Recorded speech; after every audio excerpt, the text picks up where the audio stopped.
Seigneur Dieu et Père, on veut te lever dans nos cœurs, dans nos âmes. On ne veut pas juste paraître devant toi comme des petits religieux, mais comme des gens qui ont une relation profonde et personnelle avec toi, Père. On veut te louer, t'adorer ce matin, dans nos cœurs, dans nos âmes. On veut littéralement aussi écouter les chants. Écouter afin que ça devienne une sève en nous. Quelque chose qui propulse nos âmes vers le trône de ta grâce. On veut aussi, Père, que tu nous accompagnes ce matin, que tu nous convainques, que tu touches nos âmes avec la méditation et la prédication. Dirige toutes choses ce matin. Dirige les mots, dirige les réflexions, dirige les cœurs pour l'obéissance et une marche pratique. Et c'est au nom de ton Fils, le Seigneur Jésus, qui je te prie. Amen. Amen.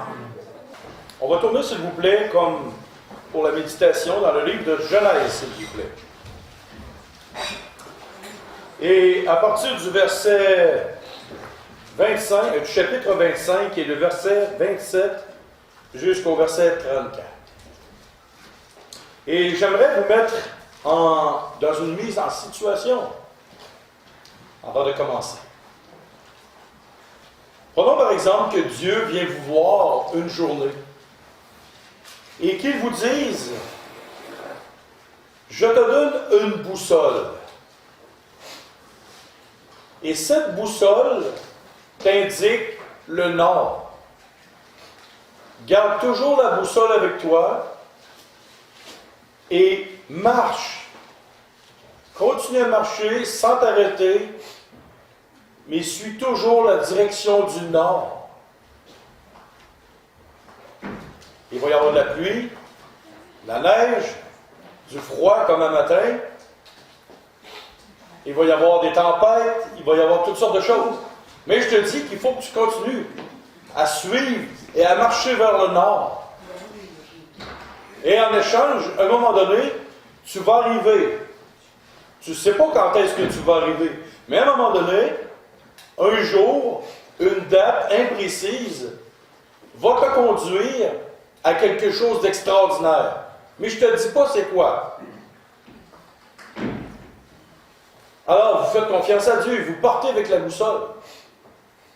Et là, en chemin, on va prendre, mettons, moi, comme exemple, comme cobaye. J'aurais pu prendre quelqu'un d'autre, mais je vais me prendre. Et là, je m'en vais sur le chemin et quelqu'un arrive avec une sublime personne de mon sexe opposé. Une très belle femme. Et il me dit, écoute, James, j'aimerais avoir ta boussole. Et moi, en échange, je vais t'offrir une femme extraordinaire contre la boussole que tu as dans tes mains. Mais une femme magnifique, une beauté suprême. J'aurais un choix à faire. Admettons que je dis non. Je continue ma route. Là, il y a des intempéries, des coups durs. Tout ça. Et là, quelqu'un arrive encore une fois et c'est le même gars. Mais il n'est plus avec la femme. Il me dit, James, voici, j'ai 20 millions de dollars dans une valise, dans une poche, parce qu'une valise, ça ne rentre pas. Je sais, j'essaye ça 3 semaines, 20 millions dans une valise. Mais j'ai 20 millions de dollars, et je te demande en échange ta boussole. Oh! Peut-être qu'avec la madame, ça n'a pas marché, mais avec 20 millions de dollars, peut-être que, ouais. Admettons que j'accepterai. Et là, je continue ma route. Et qu'à un moment donné, le même monsieur qui arrive encore en arrière d'un arbre et d'une roche, il dit, ah, là, par exemple, il dit, moi, là, je vais t'offrir de devenir très intelligent. Et d'une intelligence que tu n'as même pas, tu ne pourras pas avoir pour ça. Je vais t'offrir aussi une vie jusqu'à 120 ans.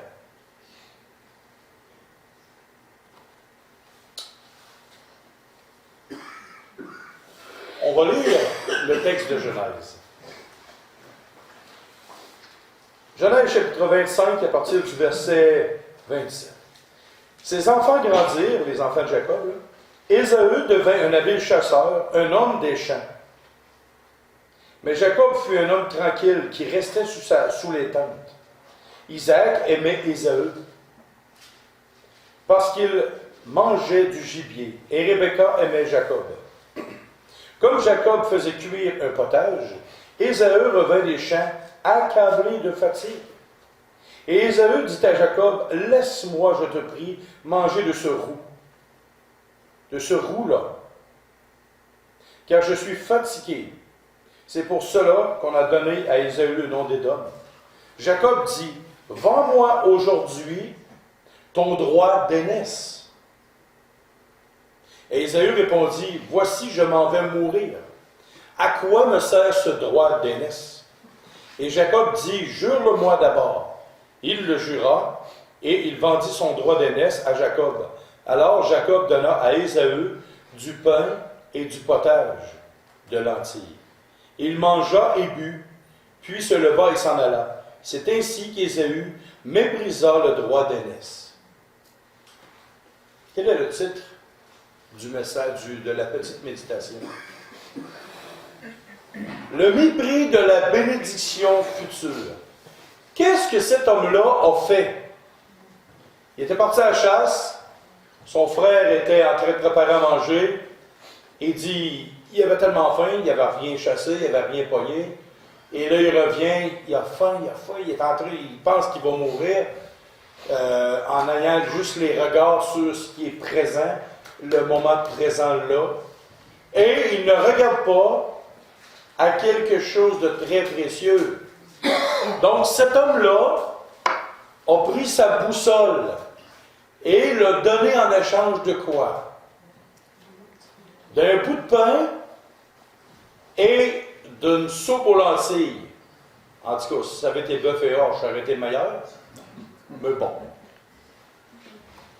Il a accepté de mépriser le droit d'aînesse. Qui sont ceux ici ce matin qui savent ce que c'est le droit d'aînesse? Ah bien? Ben, c'est le premier de la famille, c'est celui qui hérite de tout. Le premier de la famille qui hérite de tout ce que le Père a. Oui, il y a certaines parts de bénédiction que le Père peut donner, mais la plus grande, la majorité de toutes les richesses, de tous les troupeaux, de tout l'argent, de tout ça, littéralement, ce gars-là, à cause qu'il pensait qu'il était sur le bord de mourir, a échangé ça contre quoi? Un bout de pain et une soupe aux lentilles. Qu'est-ce que vous diriez d'un homme qui dirait, « Ouais, je refuse d'avoir 100 millions de dollars que mon père a en héritage pour un repas chez McDo. » Qu'est-ce que vous diriez à cette personne-là? Mais t'es-tu fou? T'es complètement débile. Viens, on va avoir une discussion ensemble. Pour moi, t'es pas conscient de ce que c'est. Un trio chez McDo. Voyons là. Ça n'a pas de sens. Mais cet homme-là venait de faire cette chose-là. À l'inverse de cet homme-là, il y avait un homme. On va tourner dans Hébreux chapitre 11, s'il vous plaît. Versets 23 à 29. Hébreux chapitre 11, versets 23 à 29.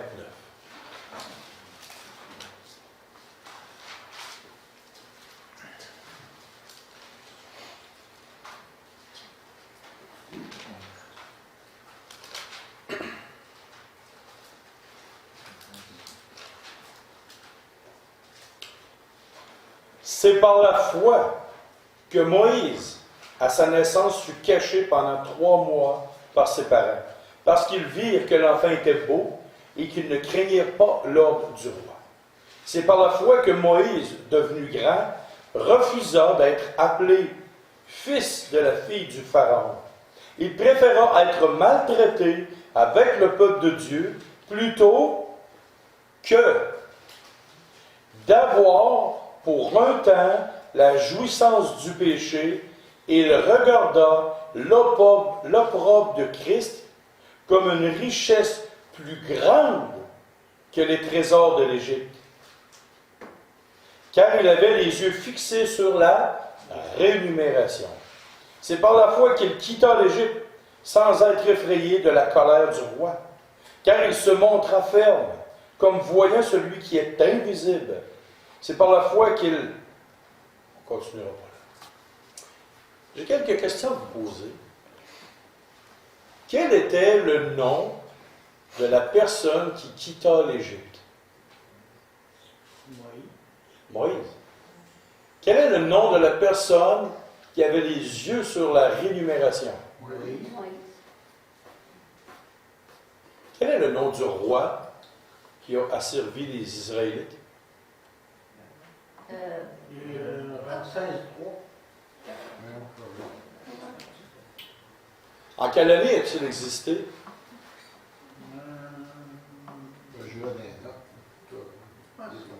Quelle était la fortune estimée du pharaon en question? Vous ne pouvez pas le savoir. Voyez-vous, vous pouvez être devant quelque chose d'immense à vos yeux, présentement là, qui vous passe entre les mains. Mais une chose, malgré toute la richesse et la splendeur de l'Égypte, la puissance de l'Égypte, la richesse de l'Égypte, aujourd'hui, vous n'êtes même pas capable de savoir le nom du pharaon. On ne le sait même pas. On ne sait pas à quoi la richesse était estimée. Elle est dispersée à travers le monde. Pour certaines richesses qui restent, c'est installé en arrière d'une boîte, dans le vitre, dans un musée, puis on a une coupe de morts enroulée dans du papier, des bandelettes, qui sont dans des cercueils, qu'on peut lui voir la face. Oh, il devait peut-être être beau, mais là, il est pas mal laid. Ah, il devait peut-être être puissant, mais là, mon ami, une souris vivante a plus de puissance que lui. Mais où est Moïse? À quel endroit est Moïse? Il a préféré l'opprobre de Christ par anticipation. Il n'avait jamais vu Christ. Mais aujourd'hui, où est Moïse? Qui est apparu à la droite de Christ? Moïse. Qui, dans l'éternité, va avoir sa rémunération? Qui va entrer dans la gloire avec Christ? Pas le gars qui est dans une boîte en plastique ou en verre. Voyez-vous? Maintenant, de quel côté de la liste vous voulez être? De la liste de ceux qui ne se souviennent pas, mais sachez une chose, que si vous êtes dans cette liste-là, Dieu lui va se souvenir de vous. Et vous aurez des problèmes. Mais si, de quel bord vous voulez être de la liste? Du bord de ceux qui ont regardé Christ et qui ont choisi Christ?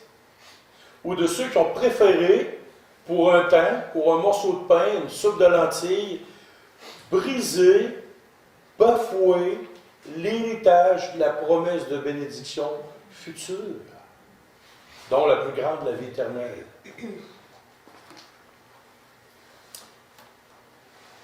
Dans Malachie 3, versets 13 à 18, c'est marqué: un jour, vous verrez la différence entre celui qui sert Christ, sert Dieu, et qui ne le sert pas. On va tourner aussi dans Jean chapitre 12, versets 25 et 26. Jean chapitre 12, versets 25 et 26.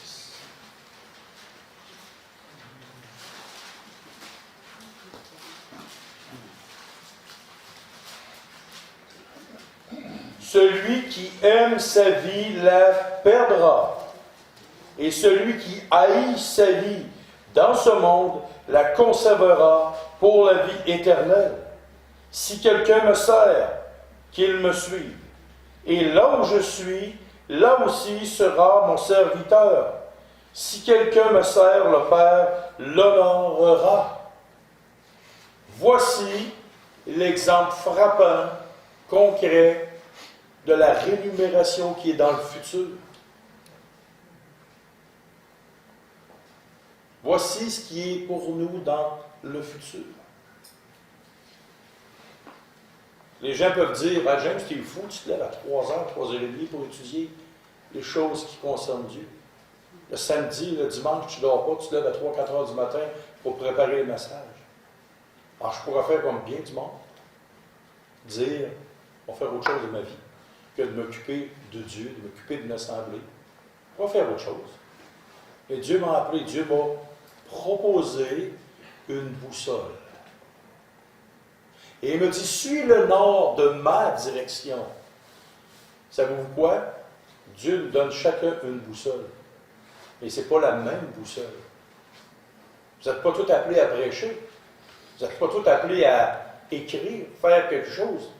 Mais vous êtes appelés par Dieu et il vous donne une boussole. Donc maintenant, avec cette boussole-là que Dieu vous a donnée,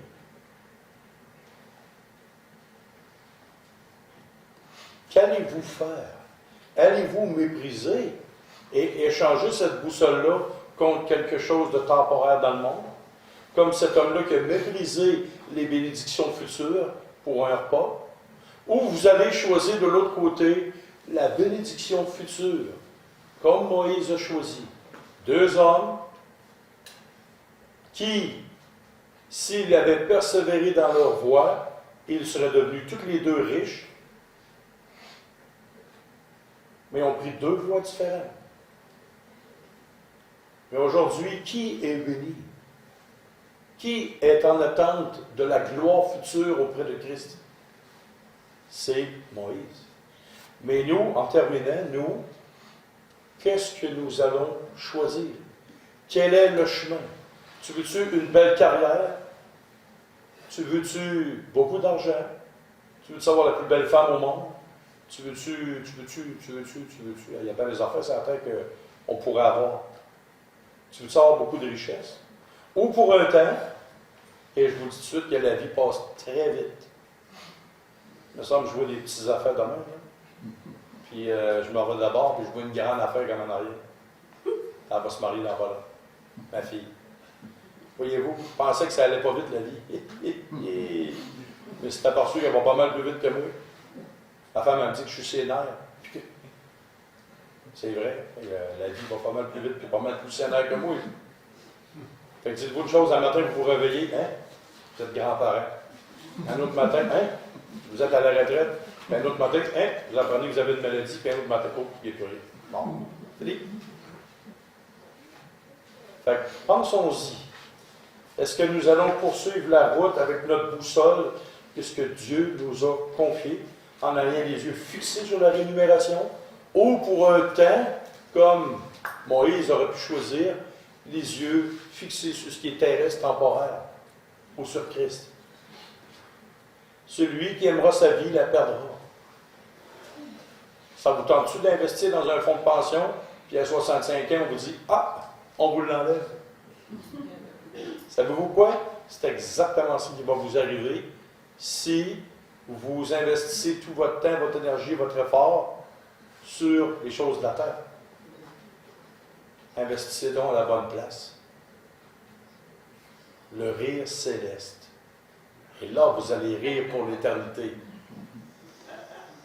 Ben là, le vendeur d'assurance quand je parle d'homme. Alors, prions, s'il vous plaît. Après la prière, est-ce que quelqu'un pourrait prier pour les offrandes, s'il vous plaît?